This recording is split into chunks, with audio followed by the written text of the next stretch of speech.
Halo teman-teman sekalian, Assalamualaikum warahmatullahi wabarakatuh. Masih bersama saya, Pak Sul, di channel Guru Kreatif 4.0.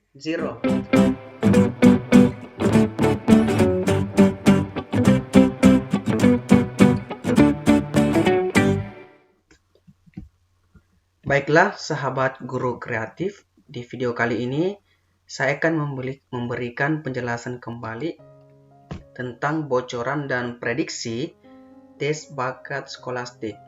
Jadi untuk tes bakat skolastik, bocoran dan prediksinya di video kali ini merupakan part 2 ya teman-teman, untuk seleksi P3K tahun 2021. Jadi bocoran dan prediksi ini sesuai dengan kisi-kisi dari Kemendikbud. Nah untuk itu teman-teman, bagi yang baru bergabung jangan lupa subscribe-nya serta aktifkan tombol loncengnya agar teman-teman tetap dapat mendapatkan notifikasi dari kami seputar P3K maupun seleksi CPNS di tahun 2021. Materi ujian P3K teman-teman di sini, ini kemarin kisi-kisi dari Kemendikbud ya teman-teman. Nah, salah satunya ada tes bakat skolastik tapi di bagian penalaran. Jadi penalaran ini sering kita istilahkan dengan logika ya teman-teman. Nah, nanti jumlah soal 40 nomor dan kemudian waktu pengerjaan sekitar 60 menit. Jadi ini lumayan besar juga soalnya dan bobotnya sekitar 60% bersamaan dengan kompetensi teknis.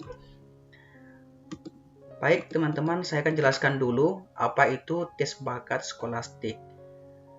Nah teman-teman perlu tahu bahwa tes bakat skolastik atau sering kita istilahkan TBS merupakan tes yang mengukur kemampuan potensial umum yang dirancang untuk memprediksi kemampuan seseorang jika diberikan kesempatan untuk melanjutkan belajar ke jenjang yang lebih tinggi atau pada situasi yang baru. Nah, nanti yang akan diujikan di seleksi P3K di tahun ini teman-teman, tahun 2021. Nah, yang akan diujikan di sini adalah yang bagian penalaran. Oleh karena itu yang ingin saya berikan prediksi di sini cuma di bagian penalaran. Nah, penalaran atau istilahnya logika ini mengukur kemampuan penalaran dan kecakapan teman-teman dalam memilih dan menggunakan informasi yang relevan untuk memecahkan masalah secara logis atau masuk akal.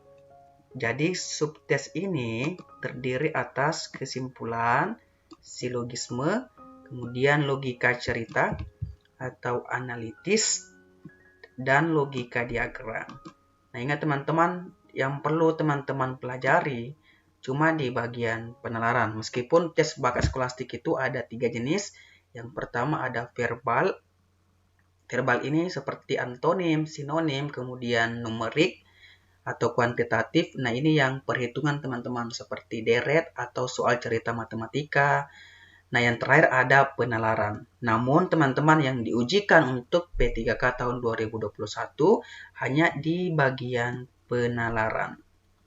Dan subtesnya ini ada 3, silogisme, logika cerita, dan logika diagram. Oke, baik teman-teman, mari kita ke bentuk soalnya. Ibu akan membeli 5 jenis bahan makanan di pasar tradisional. Letak kios setiap penjual berurutan satu arah, dimulai dari kios 1 sampai 5, sebagai berikut. Penjual beras memiliki alat penggilingan tepung yang bersuara keras dan bising, sehingga berada di kios paling ujung. Kios penjual ayam dan penjual buah selalu berdekatan. Penjual sayur ingin berada di urutan nomor 1. Penjual telur tidak suka mendengar suara bising. Sebagian besar pembeli sayur langsung membeli telur. Jika ibu sudah membeli telur, maka setelahnya ibu akan membeli A. Ayam, buah, dan beras. B. Sayur, buah, dan beras. C. Ayam, beras, dan sayur. D. Ayam dan buah. E. Beras dan buah. Nah, teman-teman, untuk menjawab soal seperti ini, teman-teman harus buatkan tabel dulu ya, teman-teman, untuk soalnya ini, sehingga lebih mudah nantinya kita untuk menjawab opsi yang ada di sini. Nah, saya telah buatkan tabelnya seperti ini. Jadi, ada dua kemungkinan, teman-teman ya, yang saya buat. Yang pertama, urutan kios penjual. Jadi, saya dikatakan dalam soal bahwa ada 5 jenis bahan makanan di pasar. Kemudian urutan kiosnya 1 sampai 5. Jadi ini ya teman, 1, 2, 3, 4, 5. Penjual beras memiliki alat penggilingan tepung yang bersuara keras dan bising sehingga berada di kios paling ujung. Nah, karena di kios paling ujung berarti di kios nomor 5. Ini ya teman-teman ya. Kios penjual ayam dan penjual buah selalu berdekatan. Jadi ada dua kemungkinan. Jadi penjual ayam dan buah ini selalu berdekatan. Jadi saya buatkan seperti ini. Jadi kemungkinan pertama penjual ayam ada di kios 3 dan kemungkinan kedua penjual ayam ada di kios 4.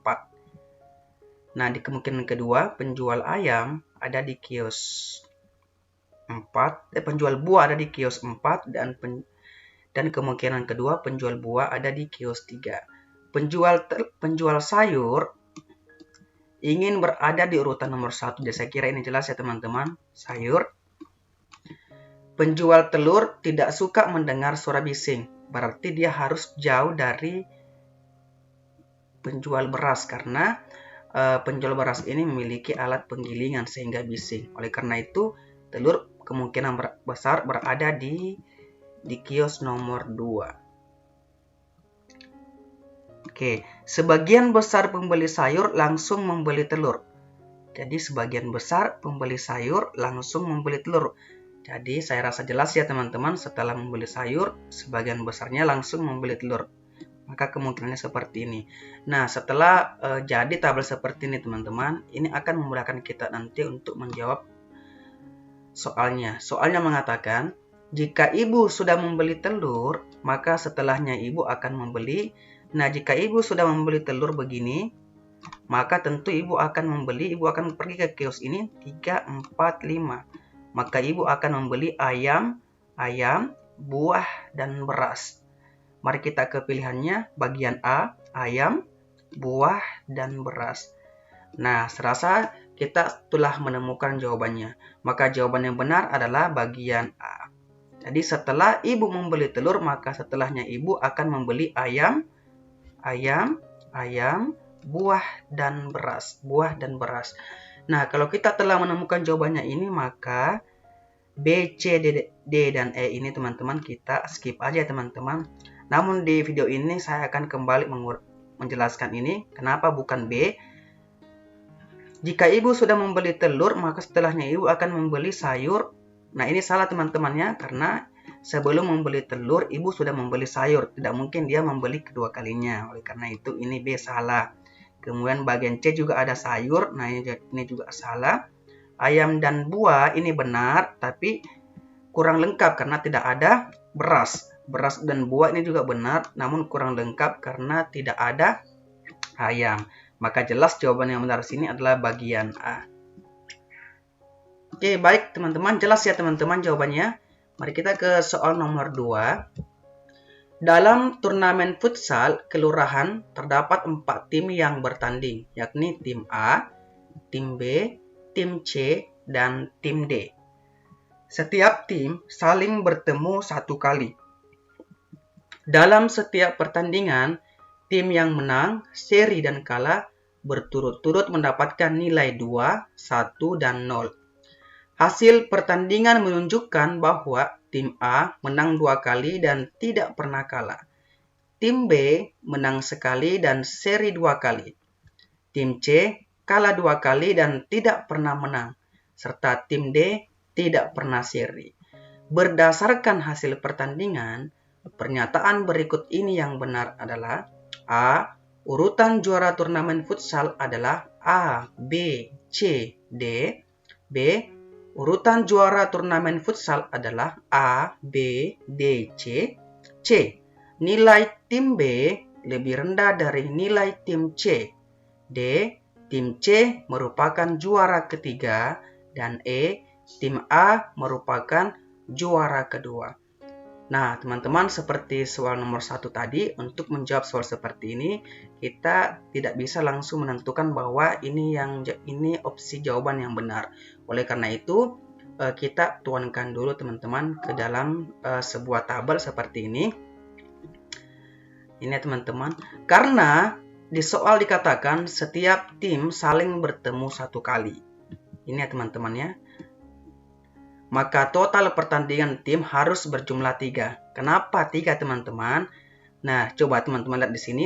Ada 4 tim A, B, C, dan D. Karena bertemu 1 kali, maka totalnya cuma 3. Yakni tim A melawan tim B, tim A melawan tim C, dan tim A melawan tim D. Berarti setiap tim hanya bisa bertanding 3 kali. Ataukah tim B melawan tim A, tim B melawan tim C, tim B melawan tim D juga 3 kali. Oleh karena itu, total pertandingan ini harus berjumlah 3. Dari sini kita dapat ya teman-teman. Nah, saya tuangkan ke dalam tabel. Ini tim A, B, C, dan D. Jumlah hasil pertandingan menang, seri kalah. Di soal dikatakan teman-teman ya, dalam setiap pertandingan, tim yang menang, seri, dan kalah berturut-turut mendapatkan nilai 2, 1, dan 0. Nah, berarti jika menang timnya, maka dia akan mendapat nilai 2. Jika seri, maka dia akan mendapatkan nilai 1. Dan jika kalah, maka dia akan mendapatkan nilai 0. Nah, hasil pertandingan menunjukkan bahwa tim A menang 2 kali dan tidak pernah kalah. Jadi, tim A menang 2 kali dan tidak pernah kalah. Nah, supaya total di sini berjumlah 3 teman-teman. Dari sini tadi jumlah pertandingannya 3, maka tentu pasti dia pernah seri 1 kali. Nah, setelah itu kita jumlah 2 kali menang, kita kalikan 2. 2 dikali 2 sama dengan 4. 1 kali seri, 1 kali 1 sama dengan 1, maka total nilai yang dapat adalah 5. Oke, mari kita ke tim B. Tim B menang sekali, seri 2 kali. Jadi tim B menang sekali dan seri 2 kali. Berarti dia kalah tidak pernah. Karena total pertandingan setiap tim itu adalah 3 kali. Jika menang 1 kali, maka nilai yang dia dapat adalah 2. Seperti di sini teman-teman ya. Jika seri 2 kali, maka nilai yang dia dapat cuma 2. Karena kalau menang seri, dia akan mendapat nilai 1. Jadi di sini 2, di sini 2, hasilnya 4. Maka nilainya adalah 4. Kemudian tim C kalah 2 kali dan tidak pernah menang. Berarti tim C kalah 2 kali, tidak pernah menang. Berarti pernah seri 1 kali, supaya jumlah pertandingannya menjadi 3. Kalah 2 kali, berarti nilainya 0. Sesuai yang di sini teman-teman. Jika kalah akan mendapat nilai 0. Seri 1 kali, maka nilainya 1. 1 ditambah 0, maka nilainya adalah 1. Tim D tidak pernah seri. Tim D tidak pernah seri. Jadi tim D di sini tidak pernah seri. Berarti kemungkinannya dia kalah 2 kali, menang 1 kali. Nah, jika kita menang 1 kali, berarti dia akan mendapat nilai 2. Kalah 2 kali berarti nilainya 0. Maka nilainya sama dengan 2 tambah 0, hasilnya adalah 2. Nah, berdasarkan jumlah nilai ini teman-teman, ini ya, urutan juara turnamen adalah A, 5 dulu, ini dulu, baru B, baru D, baru C. Jadi A, B, D, dan C. Mari kita lihat ke soalnya. Berdasarkan hasil pertandingan, pernyataan berikut yang benar adalah urutan juara turnamen futsal adalah A, B, C, dan D. Nah, ini salah ya teman-teman. Karena yang benar adalah A, B, dan C. Urutan juara turnamen futsal adalah A, B, D, C. Nah, maka jawaban yang benar adalah bagian B. Inilah jawaban yang paling benar di soal nomor 2 ini. Nilai tim B lebih rendah dari nilai tim C. B lebih rendah dari tim C. Salah ya teman-teman, karena nilai B lebih besar daripada nilai C. Tim C merupakan juara ketiga. Salah, karena juara ketiga adalah tim D. Ini.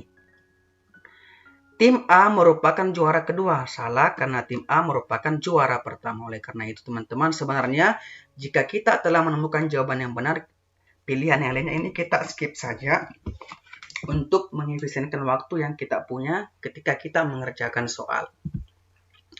Nah, untuk soal nomor 2 ini, teman-teman, saya rasa kita telah menemukan jawabannya, dan jika teman-teman masih kurang paham tentang soal nomor 2 ini, silakan teman-teman masukkan di kolom komentar ya pertanyaannya. Kita akan bahas lagi di sana. Baik, kita ke soal nomor 3. Urutan nilai dari 5 siswa yang mengikuti seleksi Olimpiade Matematika sebagai berikut. A. Nilai A-nya lebih tinggi dari Indah. B. Nilai Okta lebih tinggi dari A-nya. C. Nilai Yana lebih rendah dari A-nya, tetapi lebih tinggi dari Indah. Dan Nana memiliki nilai yang paling tinggi. Urutan siswa dari yang memiliki nilai terendah adalah A. Indah, Anya, Yana, Okta, dan Nana. B. Indah, Anya, Okta, Yana, dan Nana. C. Indah, Yana, Anya, Okta, dan Nana. D. Nana, Okta, Anya, Yana, dan Indah. E. Nana, Anya, Okta, Yana, dan Indah. Nah, seperti yang tadi teman-teman, untuk menjawab soal seperti ini, kita harus buatkan dulu tabelnya atau deskripsinya yang lain. Nah, seperti pada soal ini, teman-teman ya, supaya ini lebih memudahkan kita, saya telah buat seperti ini. Mari kita lihat. Nilai A-nya lebih tinggi dari Indah. Berarti A, saya umpamakan A-nya ini adalah A, kemudian Indah ini adalah A. Nilai A-nya lebih tinggi daripada Indah, maka dia seperti ini teman-teman ya, modelnya. Nilai Okta lebih tinggi dari A-nya, jadi Okta lebih tinggi daripada A-nya. Kemudian nilai Yana lebih rendah dari A-nya, jadi Yana lebih rendah dari A-nya. Berarti A-nya yang lebih tinggi teman-teman ya. Maka seperti ini modelnya. Tetapi lebih tinggi daripada Indah. Berarti nilai Yana lebih tinggi daripada Indah. Berarti A-nya dulu, baru Yana, baru Indah.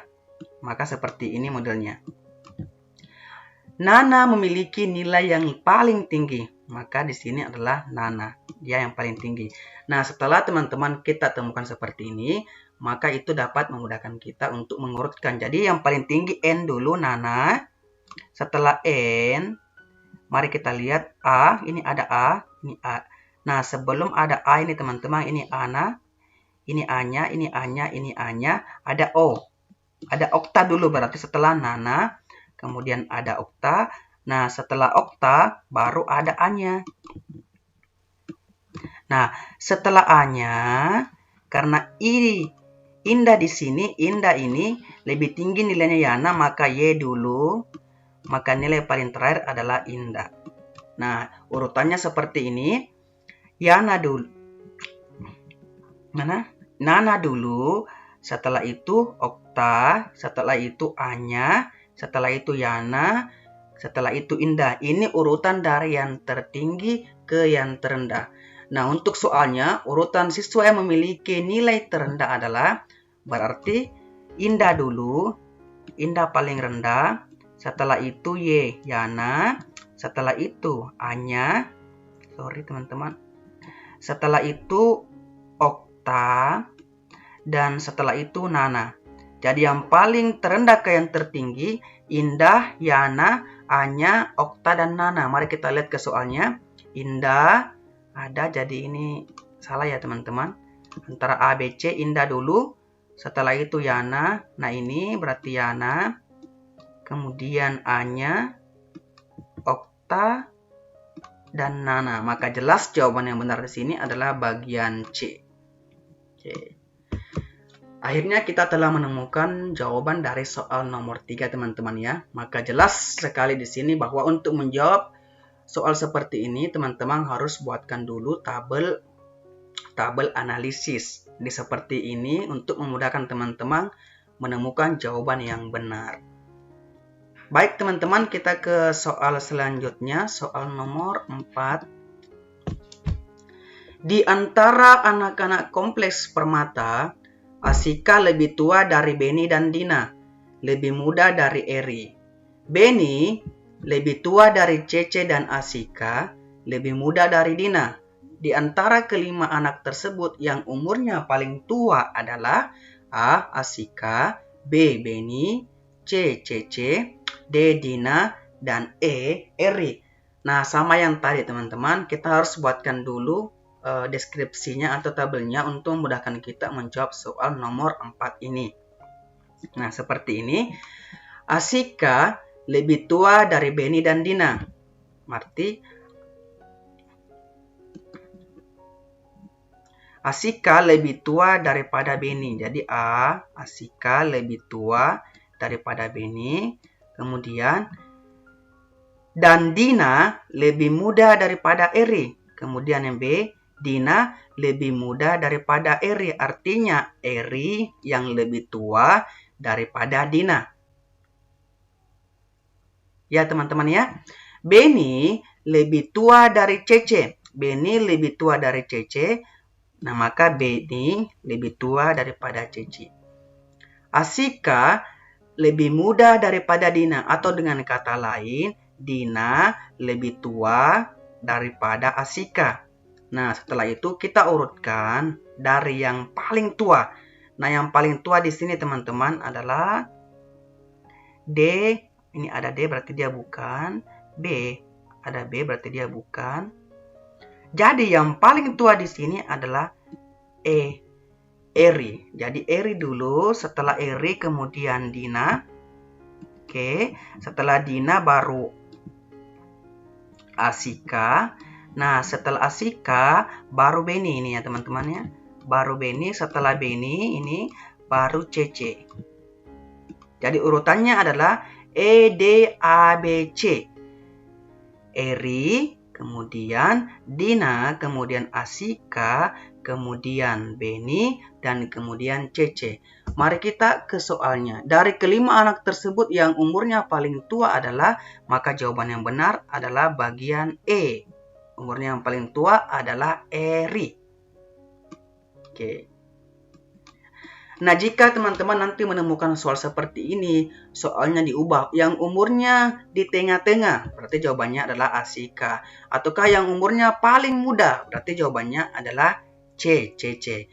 Nah, ini teman-teman untuk memudahkan soal seperti ini, teman-teman harus pindahkan ke tabel seperti ini untuk memudahkan kita menjawab soal seperti ini, dan waktu yang kita butuhkan itu menganalisis tidak terlalu banyak. Artinya waktu kita efisienkan sedemikian rupa sehingga untuk kita tidak membuang-buang waktu kita untuk menjawab satu nomor soal. Jadi ada kesempatan untuk menjawab soal yang lainnya. Nah, saya rasa jelas ya teman-teman untuk soal nomor 4. Mari kita ke soal selanjutnya, soal nomor 5. Seleksi awal untuk posisi pegawai Bank Indonesia periode 1 Januari 2016 menetapkan syarat pelamar adalah sarjana dengan umur di bawah 26 tahun. Sarjana B lahir tahun 1989 dan umur C lebih muda 1 tahun dari B. Sarjana D lebih muda dari C dan diwisuda tahun 2013. Tepat waktu. Sarjana E umurnya 6 bulan lebih muda dari D. Sarjana A meraih gelar diploma tahun 2012 setahun sebelum wisuda sarjana.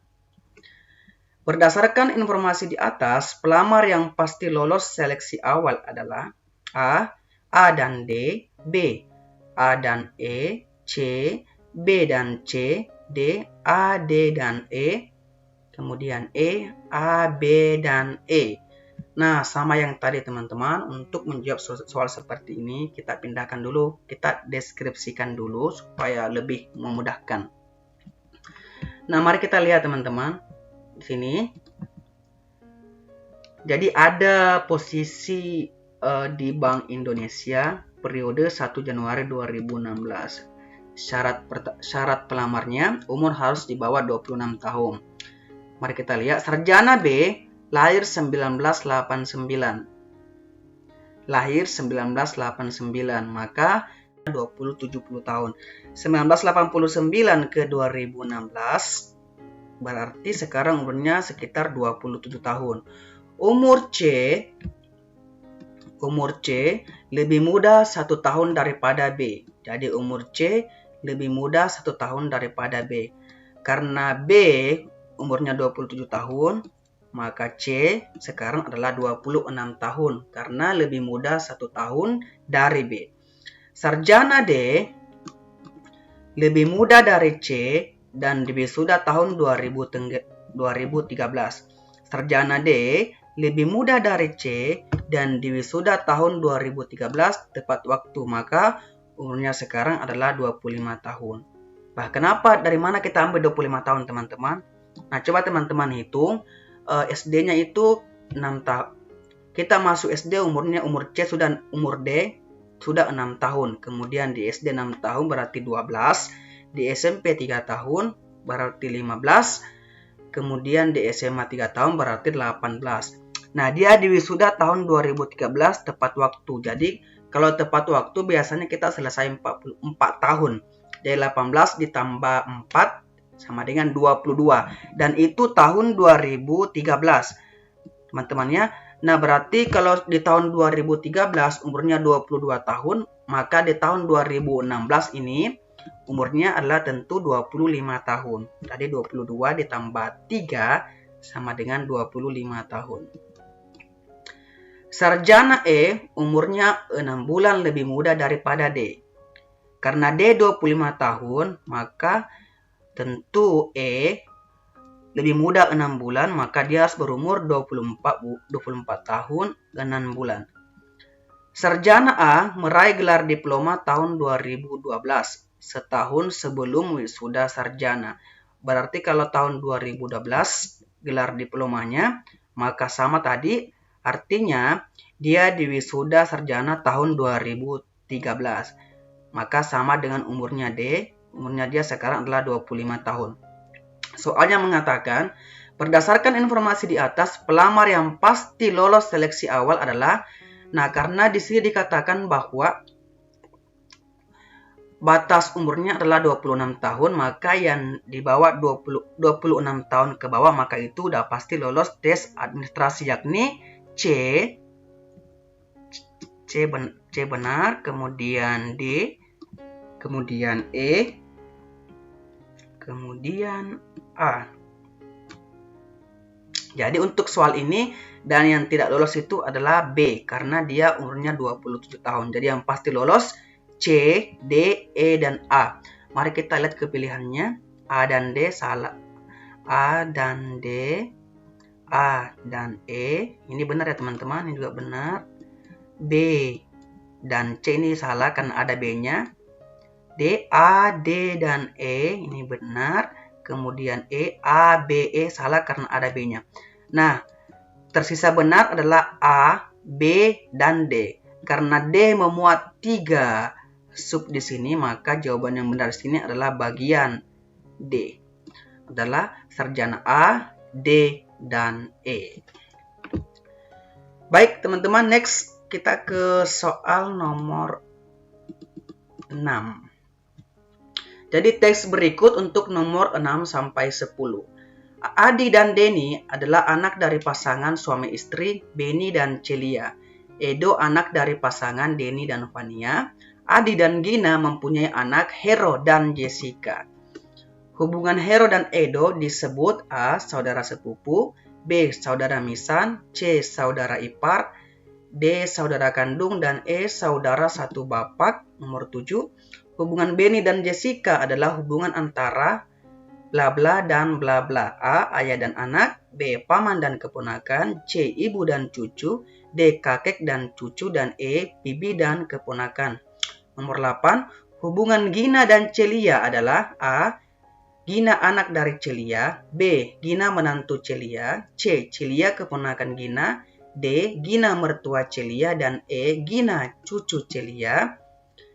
Nomor 9. Jessica memanggil Denny dan Vania dengan sebutan A. Ayah dan ibu. B. Paman dan bibi. C. Kakek dan nenek. D. kakak dan E. adik. Nomor 10.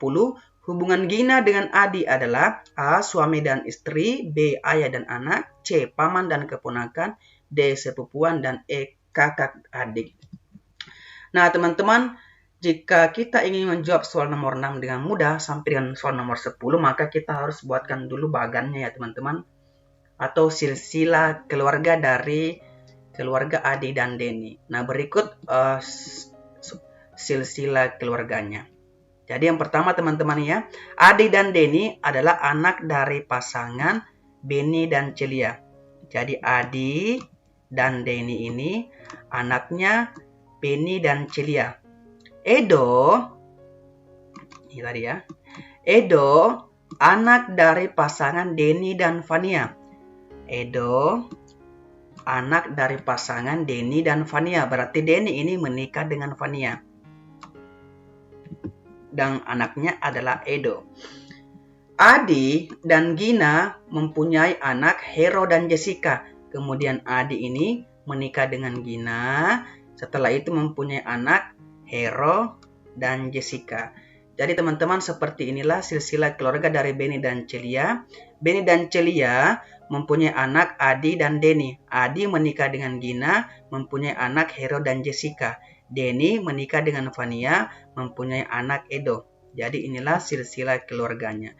Nah, setelah kita membuat seperti ini teman-teman, ini akan memudahkan kita nantinya untuk menjawab soal nomor 6 sampai dengan soal nomor 10.